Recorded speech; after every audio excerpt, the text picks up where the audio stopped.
En algún punto, una mujer terminó casada con el hijo de su propia pareja. Durante años mantuvieron ese vínculo en secreto, mientras seguían formando parte de la misma familia. Todo se sostuvo así, hasta que el hombre que estaba en medio de esa dinámica apareció sin vida en su propia habitación. A partir de ese momento, lo que parecía una situación extraña empezó a revelar algo mucho más complejo. Una serie de decisiones, relaciones cruzadas y hechos que poco a poco llevaron a los investigadores a una única pregunta: ¿qué ocurrió realmente esa noche? El caso de Jonathan Willett. Las huellas, los rastros, los indicios y las evidencias ayudan a los investigadores a resolver los crímenes. El pasado de la víctima y del victimario nos ayudan a comprender su comportamiento. Todo esto forma parte del expediente del caso, y aquí te lo presento. Soy Ángel, y te doy la bienvenida a este canal. Antes de empezar con el video, quisiera que me contaras desde dónde me estás viendo. Me encanta saber hasta dónde llegan estos casos tan impactantes. Tampoco olvides suscribirte y activar la campanita para que recibas una notificación cada vez que suba algo nuevo. Y recuerda al terminar dejarnos tu me gusta. Sin nada más que agregar, acompáñame a conocer todos los detalles de este expediente criminal. La mañana del lunes 7 de agosto de 2023 transcurría con normalidad hasta que algo rompió por completo la rutina dentro de una vivienda familiar. Yoko, la madre de un hombre llamado Jonathan, entró a la habitación de su hijo sin imaginar lo que estaba a punto de encontrar. Al cruzar la puerta se encontró con una escena profundamente perturbadora. Jonathan yacía sobre la cama, sin responder, en condiciones que dejaban claro que algo grave había ocurrido. El estado en el que se encontraba no solo indicaba que había perdido la vida, sino que además había sido sometido a una violencia extrema. Sin comprender del todo lo que tenía frente a ella, pero consciente de la gravedad del momento, Yoko reaccionó de inmediato y llamó a la policía. Minutos después, las autoridades se dirigían al lugar. La escena que estaban por encontrar marcaría el inicio de una investigación compleja, en la que cada detalle de las horas previas comenzaría a adquirir un peso determinante. Cuando los agentes llegaron a la vivienda, confirmaron rápidamente que Jonathan ya no presentaba signos vitales. Sin embargo, lo que más llamó la atención no fue solo el hecho de su muerte, sino las condiciones en las que se encontraba el cuerpo. A simple vista, era evidente que no se trataba de un fallecimiento natural. Había señales claras de una agresión violenta, y además el cuerpo presentaba algo aún más inusual. Había sido expuesto a sustancias químicas corrosivas. Este detalle, lejos de aclarar lo ocurrido, habría nuevas preguntas sobre lo que había pasado dentro de esa habitación. La escena obligó a los investigadores a actuar con cautela. No estaban ante un hecho accidental ni espontáneo. Todo indicaba que antes de la llegada de la policía, había ocurrido una secuencia de acciones que alguien había intentado ocultar o alterar. Con ese punto como partida, los detectives comenzaron a centrarse en una cuestión clave: reconstruir qué había sucedido durante las horas previas dentro de la casa. Para avanzar, los investigadores comenzaron por lo más inmediato. ¿Quién había estado con Jonathan en sus últimas horas? La primera persona en aportar información fue Yoko. Según relató, la noche del domingo 6 de agosto, vio a su hijo acompañado. No estaba solo en casa. Con él se encontraba una mujer que ya era conocida dentro del entorno familiar. Horas más tarde, ya entrada la madrugada del lunes, alrededor de la 1, Yoko volvió a notar movimiento.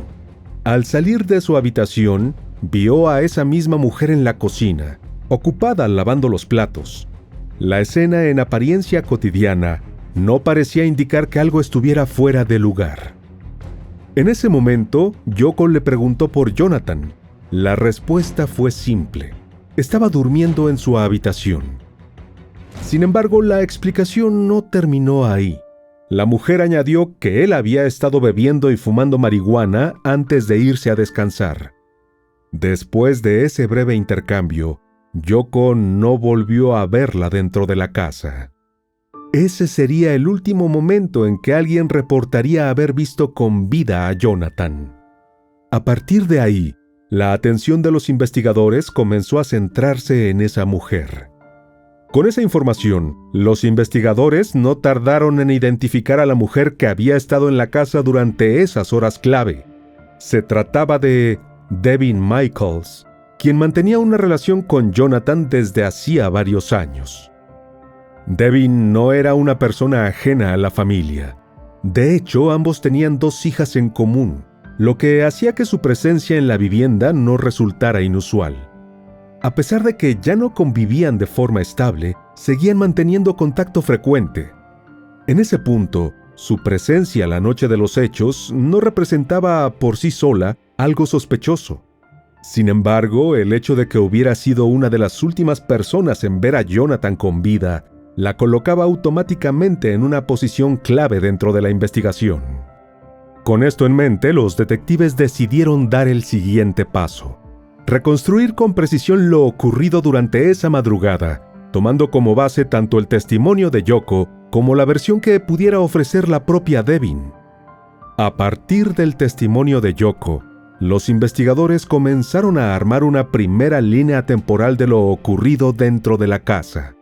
La última vez que vio a su hijo con vida fue durante la noche del domingo 6 de agosto, cuando estaba acompañado por Devin. Horas después, ya en la madrugada del lunes, alrededor de la 1, la volvió a ver, pero esta vez sola en la cocina.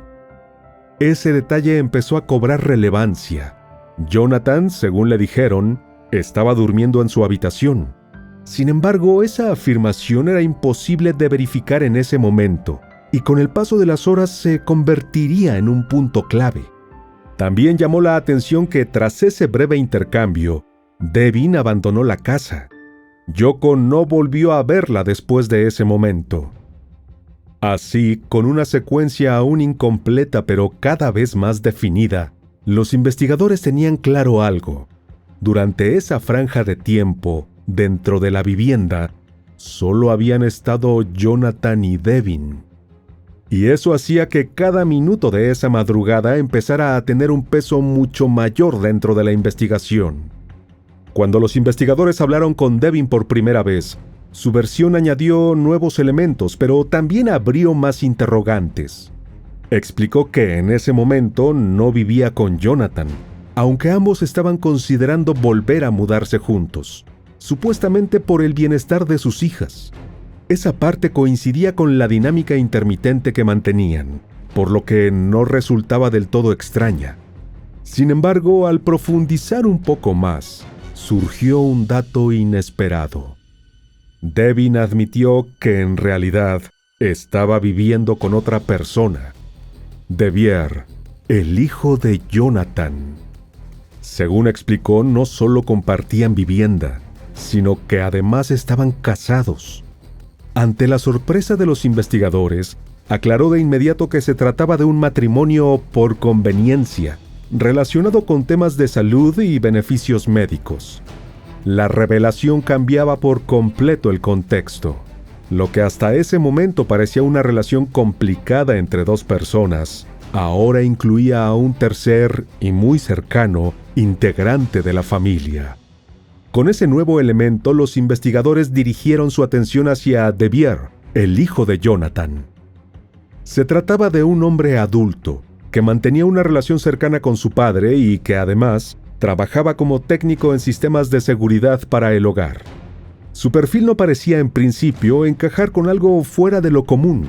Sin embargo, su vínculo con Devin lo colocaba en una posición delicada dentro del caso. Al ser interrogado, Devier confirmó lo que ella ya había dicho. Ambos estaban casados. Al igual que Devin, insistió en que se trataba únicamente de un acuerdo práctico, sin ningún tipo de relación sentimental o íntima. Según su versión, la unión tenía como objetivo facilitar temas médicos y administrativos.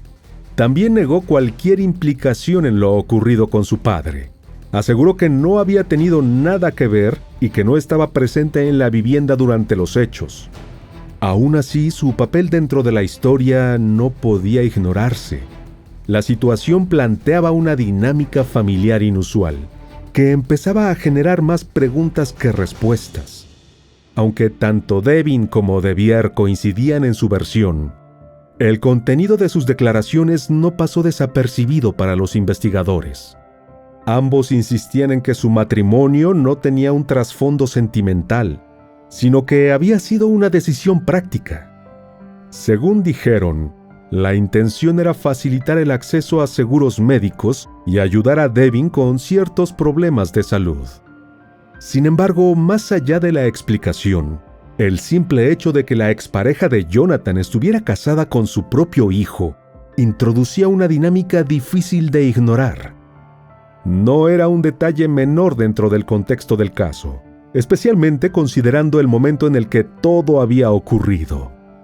Mientras los investigadores continuaban reuniendo información, también comenzaron a reconstruir el perfil de Jonathan para entender mejor su entorno. Jonathan James Willett nació el 7 de noviembre de 1976 en una base aérea en Japón, donde su padre servía en la Fuerza Aérea de los Estados Unidos. Durante su infancia y adolescencia, su vida estuvo marcada por constantes traslados entre Japón y Estados Unidos, hasta que a mediados de los años 90, la familia se estableció definitivamente en una ciudad cercana a Las Vegas. A lo largo de los años, Jonathan destacó en el béisbol, y ya en su vida adulta trabajó en el sector de bienes raíces, especialmente en la venta de propiedades relacionadas con hoteles y casinos. Más adelante, también puso en marcha un negocio propio dedicado a mudanzas, ampliando sus servicios a trabajos de jardinería, reparaciones y mantenimiento en viviendas. Quienes lo conocían lo describían como una persona sociable, siempre dispuesta a conversar y ayudar. Era común que ofreciera trabajo a personas que atravesaban dificultades o que aceptara encargos con muy poca antelación. Esa actitud le había permitido ganarse el aprecio de la comunidad. En el plano personal había tenido un hijo, De Vier, con quien mantenía una relación cercana incluso después de separarse de su esposa. Con el tiempo formó una nueva relación con Devin, con quien tuvo 2 hijas. En términos generales, Jonathan llevaba una vida estable, centrada en el trabajo y su familia. Nada en su entorno inmediato hacía prever que terminaría siendo el centro de una investigación de esa magnitud. En paralelo, los investigadores también comenzaron a revisar el pasado de Devin, buscando entender mejor su contexto y sus relaciones. Desde joven, su entorno había estado marcado por situaciones poco convencionales.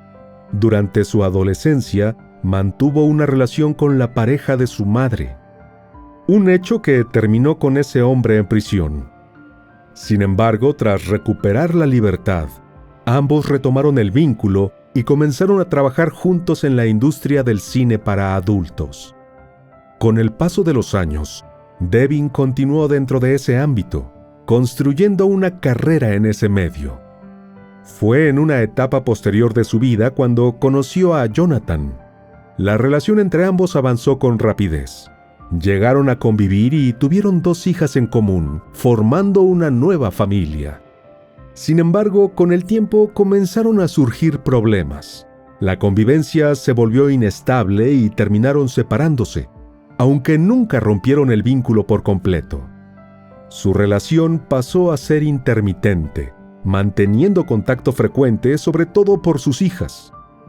Este contexto ayudaba a entender por qué, pese a no vivir juntos en ese momento, Devin seguía entrando y saliendo de la casa de Jonathan con normalidad. Pero también dejaba entrever una relación marcada por altibajos, que con el tiempo se volvería cada vez más compleja. Dentro de esa dinámica ya inestable, ocurrió un hecho que terminaría marcando un antes y un después en la situación familiar. En octubre de 2022, una maestra de una de las hijas de Devin decidió alertar a las autoridades. La menor, de entonces 8 años, presentaba moretones visibles en la pierna. Según lo que contó en la escuela, su madre la había castigado, incluso por algo tan simple como haber tomado jugo de manzana. A partir de esa denuncia, intervino un trabajador de servicios de protección infantil. Durante la visita al domicilio, la propia Devin admitió haber disciplinado a su hija con nalgadas y haberla golpeado con un cinturón. Como consecuencia, fue arrestada por negligencia infantil. Aunque posteriormente recuperó la libertad, el impacto legal fue claro. La custodia completa de las niñas pasó a manos de Jonathan. Devin, por decisión judicial, solo podía verlas bajo supervisión. De acuerdo con personas cercanas, este cambio la afectó profundamente. Desde entonces insistía constantemente en que quería pasar más tiempo con sus hijas. Para los investigadores, este antecedente no solo aportaba contexto sobre la relación entre ambos, sino que también empezaba a perfilar posibles tensiones que se arrastraban desde meses antes de lo ocurrido. Antes de seguir, una pausa rápida. Si te está pareciendo interesante el video, suscríbete y deja tu me gusta. De verdad me ayudas un montón a seguir trayendo más historias como esta. Gracias. Y ahora sí, seguimos. Mientras avanzaban con los testimonios, los investigadores comenzaron a apoyarse en elementos más objetivos para reconstruir lo ocurrido durante la madrugada. Las cámaras de seguridad del vecindario y el rastreo del vehículo de Devin permitieron establecer una secuencia más precisa.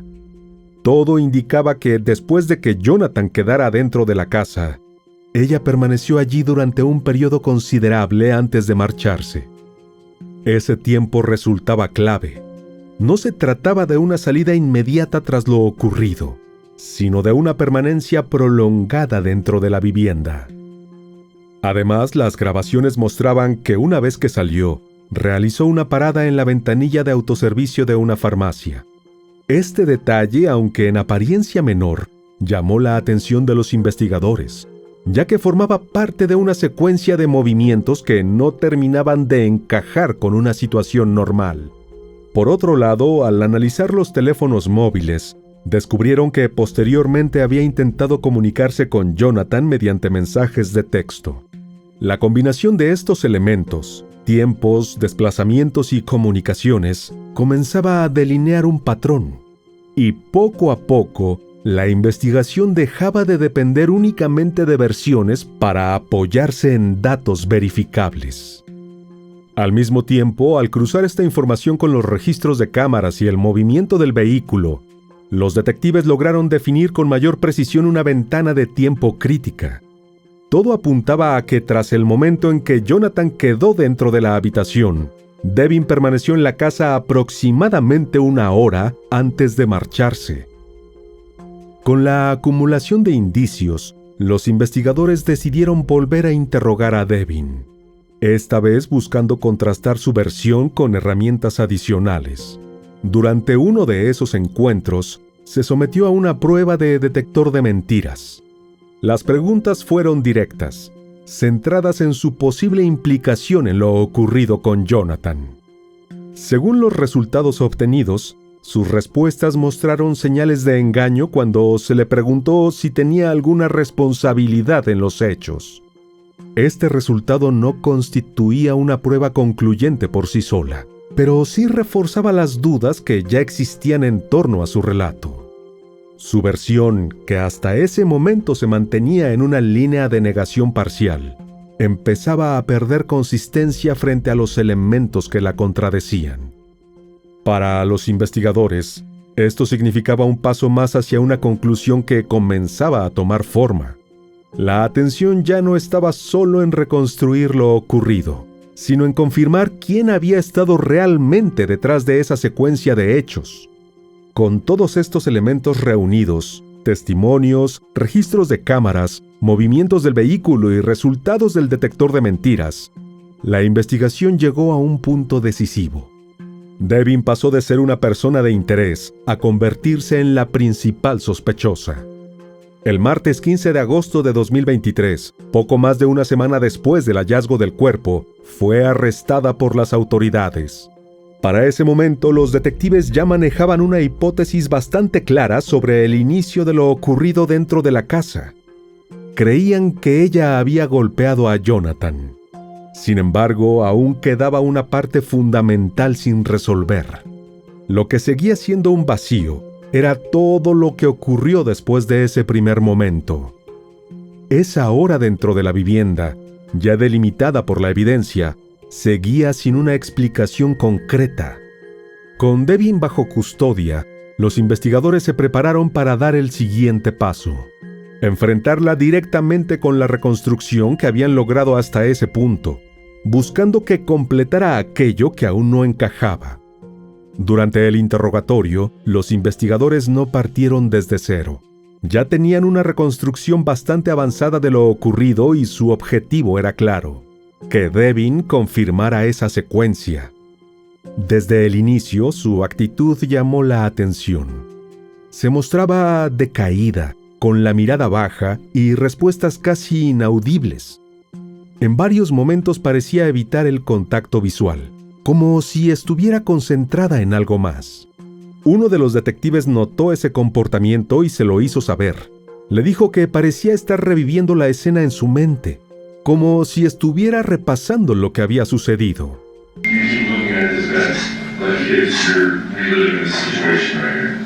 A partir de ahí, comenzaron a exponerle su propia hipótesis paso a paso. Le plantearon que tras un golpe en la cabeza, Jonathan había caído al suelo. Luego, según su reconstrucción, ella se había desplazado dentro de la casa. En lugar de negarlo, Devin empezó a responder con afirmaciones breves.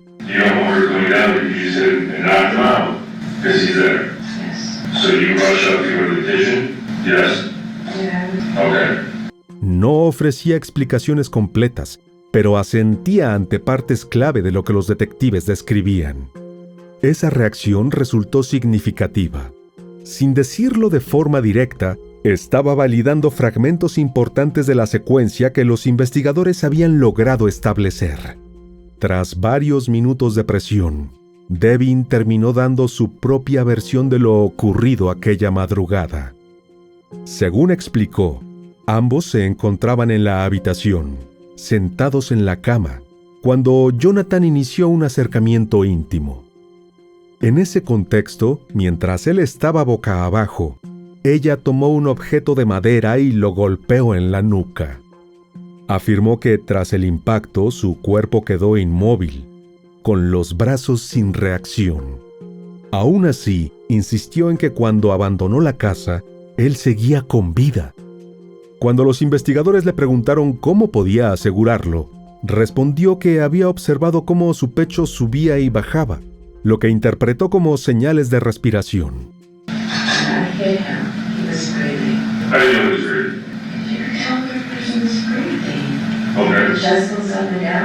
A medida que el interrogatorio avanzaba, la postura de Devin comenzó a cambiar ligeramente. Sin apartarse de su versión, empezó a introducir una idea distinta sobre lo ocurrido. Dijo que todo le resultaba confuso, como si lo que había pasado no terminara de sentirse real. Describió la experiencia como una especie de sueño o pesadilla en la que recordaba fragmentos, pero no la totalidad de sus acciones. All of this feels like a nightmare, like a dream. Like I remember being with him, us talking and everything like that, but it does not feel real. Según sus propias palabras, no sentía que hubiera permanecido tanto tiempo dentro de la casa, a pesar de que la evidencia indicaba lo contrario. Los investigadores aprovecharon ese punto para plantearle otra posibilidad: que debido a algún tipo de medicación o estado alterado, no recordara con claridad lo que había hecho durante ese periodo. Sin embargo, aunque comenzó a apoyarse en esa idea de confusión, nunca llegó a dar una explicación concreta sobre lo que ocurrió durante esa hora clave. su relato seguía teniendo vacíos importantes, especialmente en el momento más crítico de la secuencia. Uno de los puntos que más llamó la atención de los investigadores fue lo que ocurrió después. Al revisar los teléfonos, descubrieron que tras haber salido de la casa, Devin había enviado mensajes de texto a Jonathan. A simple vista podían parecer intentos normales de comunicación, pero dentro del contexto empezaban a adquirir otro significado. Para los detectives, existía una posibilidad clara: que esos mensajes no fueran genuinos, sino un intento de crear una apariencia de normalidad. Es decir, hacer creer que Jonathan seguía con vida o que al menos nada fuera de lo común había ocurrido. Cuando la confrontaron con esa hipótesis, Devin la rechazó. Insistió en que no había intentado encubrir nada y que no tenía intención de hacer daño más allá del golpe que ya había reconocido. Aún así, su explicación no terminaba de encajar con la secuencia completa de hechos. Los mensajes, sumados al resto de la evidencia, reforzaban la idea de que no se trataba de un episodio aislado, sino de una serie de acciones posteriores que podían haber tenido un propósito más definido. Con Devin bajo custodia y una reconstrucción cada vez más sólida, el caso avanzó hacia la siguiente etapa. Semanas después de su arresto, en septiembre de 2023, un gran jurado presentó la acusación formal en su contra por lo ocurrido con Jonathan. Para ese momento, aunque los investigadores habían reunido una cantidad considerable de evidencia, aún había un elemento importante que no habían logrado recuperar: el arma utilizada. Paralelamente, el proceso judicial tomó otro giro relevante. Debido a este nuevo cargo, la juez revocó la libertad condicional que Devin había recibido previamente por el caso de negligencia infantil. Como resultado, se ordenó que cumpliera 1 año de cárcel por ese caso, con el tiempo ya detenido contabilizado. Además, en relación con el nuevo proceso, se le negó la posibilidad de salir bajo fianza. Esto significaba que permanecería en prisión mientras el caso avanzaba hacia juicio. Con la acusación ya formalizada y la situación legal definida, todo quedaba encaminado hacia un proceso judicial en el que, finalmente, se intentaría esclarecer lo ocurrido aquella madrugada. Cuando el caso avanzó hacia una resolución, ocurrió algo que parecía cerrar definitivamente el proceso. En el otoño de 2024, Devin se declaró culpable. Esta decisión formaba parte de un acuerdo con la Fiscalía, en el que se establecía una condena de 15 años de prisión con posibilidad de libertad condicional. En ese momento todo indicaba que el caso no llegaría a juicio. Sin embargo, durante la audiencia de sentencia, celebrada en julio de 2025, la situación dio un giro inesperado. De forma repentina, Devin intentó retirar su declaración de culpabilidad. Afirmó que en realidad era inocente y comenzó a cuestionar el proceso judicial, asegurando que las pruebas en su contra habían sido manipuladas. Ante esa solicitud, la juez le planteó directamente si comprendía las implicaciones de su decisión. Devin respondió que sí y reiteró su intención de retirar la declaración. Como resultado, el acuerdo quedó sin efecto y el caso, que parecía encaminado a cerrarse, volvió a abrirse por completo. Con la declaración retirada, el caso llegó finalmente a juicio en noviembre de 2025. Desde el inicio, la Fiscalía presentó una teoría clara sobre lo ocurrido. Según su planteamiento, Devin había actuado con un objetivo concreto: apartar a Jonathan de su vida para poder construir una nueva junto a Devier y criar a sus hijas en ese entorno. Para sostener esta idea, los fiscales señalaron que la relación entre ambos no era lo que habían intentado mostrar. Lejos de un simple acuerdo administrativo, afirmaban que existía un vínculo mucho más profundo. Uno de los puntos más impactantes que expusieron fue que esa relación no era reciente. Según la investigación, se remontaba a años atrás, cuando Devier tenía apenas 19 años. Este dato cambiaba por completo la percepción del caso. Ya no se trataba solo de una dinámica familiar inusual, sino de una relación prolongada en el tiempo mantenida en secreto. Para la fiscalía, este contexto era clave para entender el motivo detrás de lo ocurrido. No era un hecho aislado, sino el resultado de una situación que se había desarrollado durante años. Frente a esa reconstrucción, la defensa planteó una versión completamente distinta. En lugar de centrarse únicamente en refutar la teoría de la fiscalía, optaron por dirigir la atención hacia otra persona, De Vier. Su estrategia consistió en cuestionar por qué, pese a su cercanía con los hechos, nunca fue tratado como un verdadero sospechoso. Ante el jurado, el abogado defensor argumentó que la investigación no había profundizado lo suficiente en su posible implicación. Señaló que su coartada, haber estado trabajando la noche de los hechos, no había sido verificada de forma concluyente. Cuando De Vier subió al estrado, negó cualquier participación. Y según se expuso durante el juicio, no existía evidencia, ni registros de video ni datos de su teléfono que lo situaran en la escena aquella madrugada. Aún así, la defensa insistió en sembrar la duda. Incluso mencionaron que, debido a su trabajo, tenía acceso a herramientas específicas que podrían haber resultado relevantes dentro del caso. Con esto, el juicio se convirtió en un enfrentamiento entre dos versiones opuestas. Una que apuntaba directamente a Devin y otra que intentaba abrir la posibilidad de que no todo hubiera sido como se había planteado. Durante el juicio, la fiscalía presentó mensajes entre Devin y De Vier que se remontaban a 2016. El contenido dejaba claro que la relación entre ambos no era reciente ni meramente formal. Con esa evidencia, la idea de un matrimonio por conveniencia quedaba completamente cuestionada. Tras 2 semanas de juicio, el caso quedó en manos del jurado. La deliberación no se extendió demasiado. En apenas 2 horas, alcanzaron un veredicto. Devin fue declarada culpable de asesinato en primer grado con el uso de un arma mortal. Finalmente, el 8 de enero de 2016, la juez dictó la sentencia. Devin Michaels fue condenada a una pena de entre 28 años y cadena perpetua en prisión. Esto significa que no podrá optar a libertad condicional hasta haber cumplido, al menos, varias décadas tras las rejas. Más allá de esas dudas, lo que sí quedó claro fue el impacto de lo sucedido.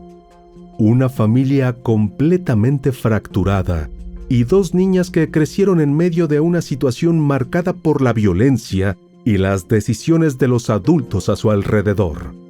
Con el paso del tiempo, el caso se convirtió en un ejemplo de cómo una dinámica familiar compleja, sostenida durante años, puede derivar en un desenlace irreversible. Y bueno, querido oyente, hasta aquí el caso de hoy. Te espero en otra entrega para que juntos analicemos todos los detalles de los más terribles crímenes de la historia. No te olvides de dejar tu me gusta y compartir este video. Me ayudaría mucho a seguir creando contenido. Nos vemos hasta otro expediente criminal. ¡Adiós!